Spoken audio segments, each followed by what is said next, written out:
Principal ഈ കാലഘട്ടത്തിൽ നമ്മൾ ഒരുപാട് ന്യൂ ജനറേഷൻ ചർച്ച നടക്കുന്ന അത്ഭുതങ്ങളും അടയാളങ്ങളെ പറ്റി കേൾക്കുന്നുണ്ട്. അതിലേക്ക് യവനക്കാർ ഒത്തിരി ആകർഷകരാകുന്നുണ്ട്. അതിനെപ്പറ്റി പാസ്റ്റർക്ക് എന്താ ഒരു അഭിപ്രായം?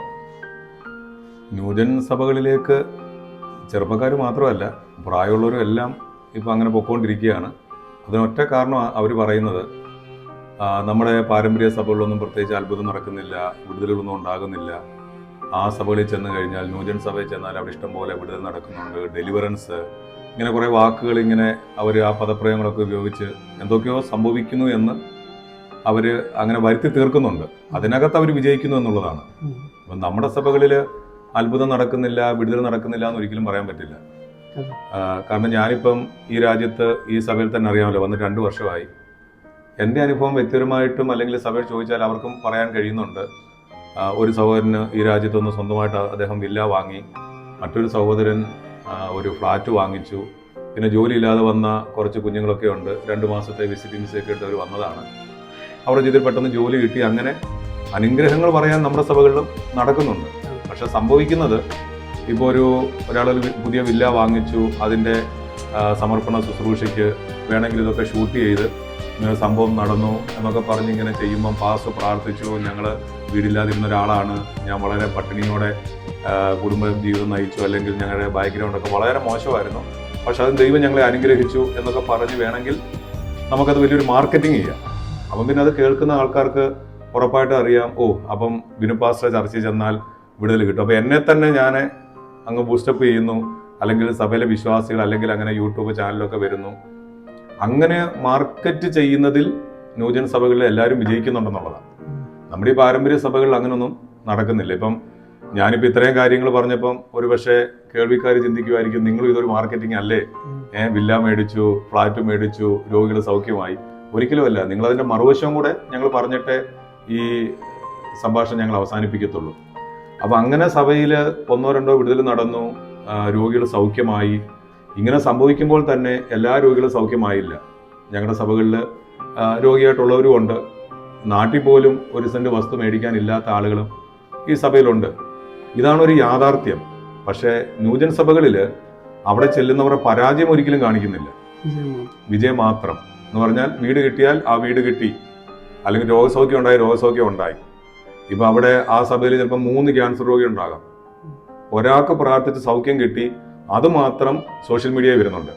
പക്ഷെ ബാക്കി 2 പേരും ക്യാൻസർ രോഗത്തോടെ തന്നെ ഇന്നും അവരുടെ സഭയിൽ ഉണ്ട്. ഞാൻ മറ്റൊരു അവിടെ ഒരു കൂട്ടായ്മയിലെ കണ്ട ഒരു കാര്യം, ക്യാൻസർ രോഗി സൗഖ്യമായെന്ന് പറഞ്ഞ് ഭയങ്കര പരസ്യം കൊടുത്തു. പക്ഷെ ആ കൂട്ടായ്മയിൽ തന്നെ പോകുന്ന ഒരു സഹോദരി ക്യാൻസർ രോഗിയായിരുന്നു, നിനക്ക് ദൈവം വിടുതൽ തന്നു, ഇവർക്കെല്ലാം വിടുതലാണല്ലോ പറയുന്നത്.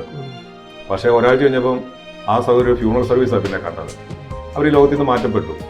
അപ്പോൾ എല്ലാ സഭകളിലും ഇങ്ങനെ സംഭവിക്കുന്നുണ്ട്.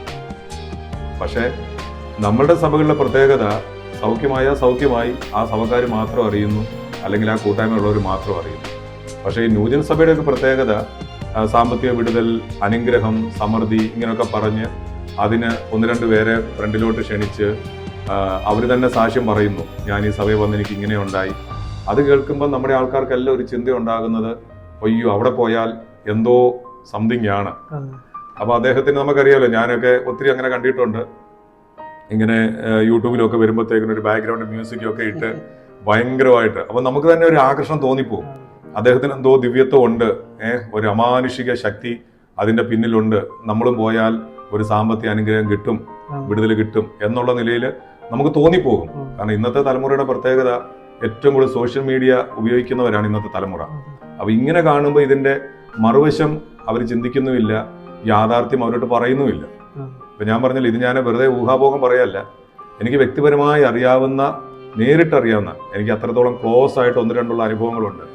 ഇതുപോലെ പറഞ്ഞ് ബിസിനസ്സിൽ ഇറങ്ങിച്ചാടി കിടക്കാടം പോലും നഷ്ടപ്പെട്ട് ഇപ്പോൾ ഒരു മാനസിക വിഭ്രാന്തിയൊക്കെ ആയി.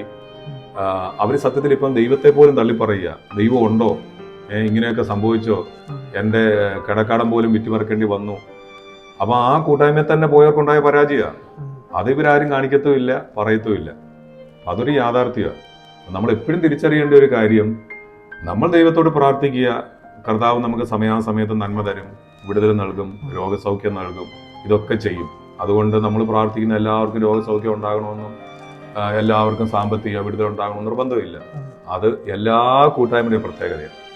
ഇതിങ്ങനെ ന്യൂജൻ സഭകളിലെ പാസ്റ്റർമാർ പ്രാർത്ഥിച്ചുകൊണ്ട് അവർ പ്രാർത്ഥിച്ചിട്ട് സൗഖ്യം കിട്ടുന്നില്ല എന്ന് ഞാൻ പറയുന്നില്ല. സൗഖ്യം കിട്ടുന്നുണ്ട്. പക്ഷെ സൗഖ്യം കിട്ടുമ്പോൾ തന്നെ സൗഖ്യം കിട്ടാത്തവരും അതിനകത്തുണ്ട്.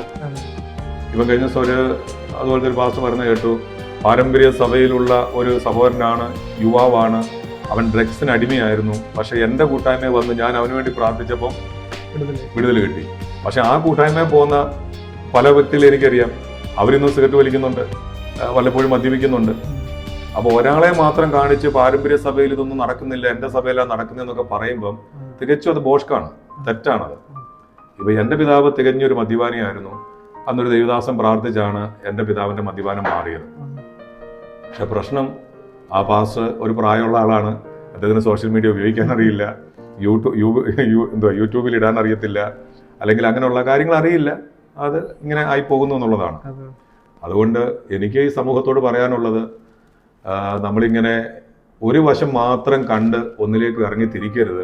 അത് ജീവിതത്തിൽ ഭയങ്കര അപകടമാണ്. പ്രത്യേകിച്ച് ഒത്തിരി നിരാശ ഇന്ന് ആളുകൾക്ക് വന്നുകൊണ്ടിരിക്കുന്നതിൻ്റെ ഒരു കാരണം, ഇങ്ങനെയുള്ള കാര്യങ്ങളിൽ അവർ ഇറങ്ങി തിരിച്ചിട്ട് വിടുതൽ കിട്ടും, സാമ്പത്തിക നന്മയുണ്ടാകും എന്നൊക്കെ പറഞ്ഞ് ഇറങ്ങി തിരിച്ചിട്ട് അത് ലഭിക്കാതെ വരുമ്പോൾ ഒത്തിരി പേര് ദൈവത്തെ പോലും തള്ളിപ്പറയുന്ന ഒരനുഭവത്തിലേക്ക് ഇപ്പോൾ പോയിക്കൊണ്ടിരിക്കുകയാണ്. അപ്പോൾ അതിൻ്റെ ആ ഒരു പരാജയം നമ്മൾ മനസ്സിലാക്കി നമ്മൾ ദൈവത്തോട് പ്രാർത്ഥിക്കുക.